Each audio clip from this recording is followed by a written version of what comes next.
What if the secret to success isn't talent or luck, but 3 simple habits CEOs use daily that you've never been taught? Welcome to Tap the Vault, a fast-paced podcast where we crack open the myths around success and hand you the real tools. And today we're diving into 3 game-changing habits top CEOs swear by to dominate their fields. But these habits aren't just for boardrooms or for the elite, they're for you too. The big question is this: why do CEOs seem to guard these habits like secrets, while the rest of us are stuck grinding? Is it corporate conspiracy or just bad advice? Neither. It's not your fault. Society pushes hustle and chaos, not strategy and resilience. These habits are out there, but the system doesn't teach us how to use them. So let's put it on the table. The 3 habits are daily movement, strategic time protection, and continuous learning. But are they really the keys to success, or just luxuries for the elite? Research from McKinsey and Harvard shows these aren't luxuries. They're practices that help leaders outperform the odds. And the truth is, they're adaptable for anyone. Give me a concrete example, Ray. How would someone working a 9-to-5 with no flexibility actually apply one of these habits today? Great question. Take time protection. You don't need a boardroom calendar. You could start by blocking just 30 minutes after lunch to focus on one personal priority, whether it's finishing a project or planning next week's meals. That's applying CEO logic to an everyday life without extra resources. So if CEOs swear by these, how do we steal them back and shrink them into our own lives? That's exactly what we'll unpack. By the end of this episode, you'll walk away with practical ways to use these habits without needing a fortune, a corner office, or a personal assistant. All right, let's unlock the first habit top CEOs swear by: daily movement.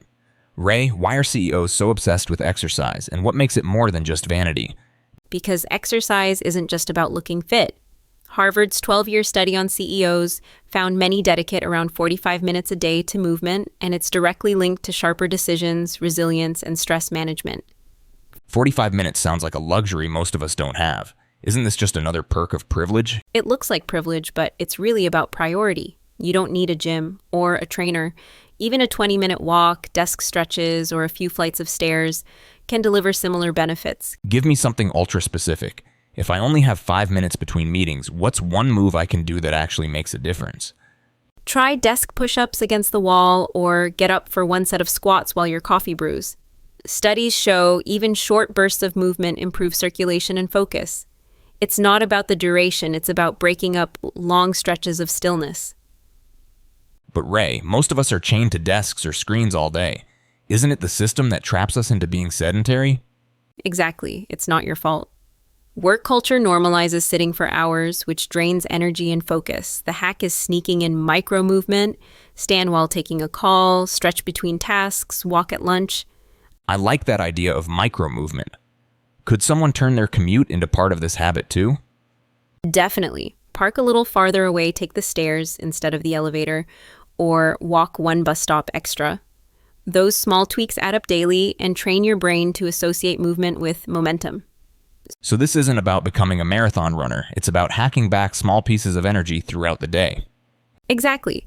Movement is energy management. Build one small ritual, walking, stretching, breathing, that recharges you, and you'll start making sharper decisions and fighting back against the desk trap. Let's crack open the second habit CEOs swear by: strategic time protection. Ray, why are CEOs so obsessed with calendars and agendas? It's because they know time is their scarcest resource. Harvard research shows CEOs spend about 43% of their time on set agendas. And McKinsey found they outperform by focusing energy where it matters most. That sounds intense, almost half their time locked into plans. But for the rest of us, life is unpredictable. Isn't chaos just baked into the system? It is. And that's the point. It's not your fault. The system trains us to equate busy with productive. But without structure, we burn out chasing other people's priorities. Give me a picture of this in real life. What's one way an everyday listener could spot when busy is just fake productivity? Great example is the endless inbox loop. If you spend hours answering emails but move no closer to your real priorities, that's busy work disguised as productivity. CEOs cut this by scheduling email checks twice a day. You can do the same. So if we don't have assistance or rigid control over our day, how do we even begin to apply this? Start simple. Protect one non-negotiable 30-minute block for your most important task. Add a top 3 priority list each morning.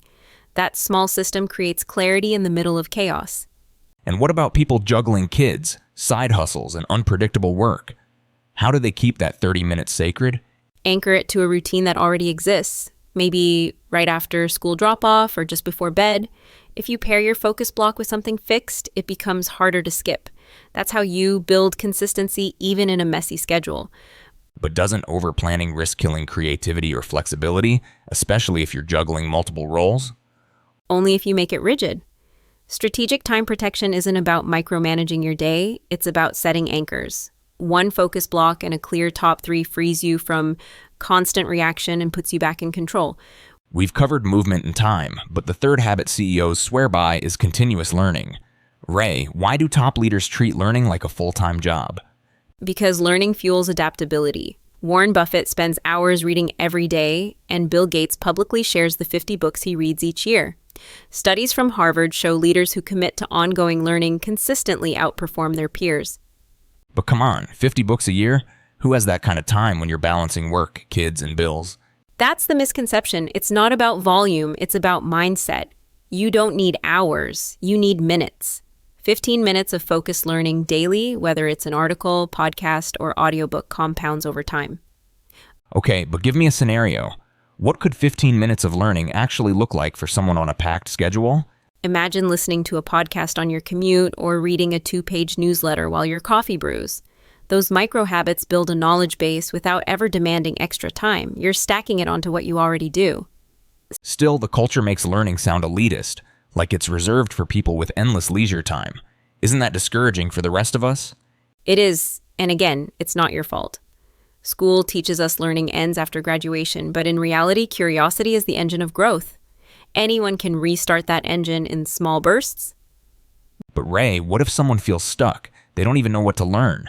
How do they pick a starting point? Start with a curiosity audit. Write down 3 questions you've wondered about this week. Anything from personal finance to cooking. Pick one and spend 15 minutes digging into it. That keeps learning personal, not overwhelming. But what about overload? With so much information out there, couldn't constant learning just create noise instead of clarity? Absolutely, if it's unfocused. The key is to choose one topic at a time. Pick something that sparks curiosity each week and invest just a little time in it. That way, learning stays practical, energizing, and personal. Time to lock in the big insights with our Vault Keys recap. Key number 1, move daily to fight the desk trap. Key number 2, protect your time because chaos is the system's lie. Key number 3, let curiosity compound by learning in small bursts. Key number 4, remix the habits. Don't copy CEO lifestyles, adapt them to yours. Key number 5, guard your energy like treasure because it fuels everything else. And that's your full set of keys, simple, powerful, and ready to unlock success in everyday life. So after all this, should we really try to live like CEOs? No, because the goal isn't to mimic their lifestyles. It's about taking the principles and scaling them down so they fit your reality. So instead of chasing billion-dollar routines, we run life like our own small but powerful company. Exactly. Be the CEO of your time, your learning, and your energy. It's not your fault you weren't taught these habits before, but now you've got the vault keys to create success on your terms. This is the end of our episode today, but we'll be back soon. Thanks again for watching and see you next time.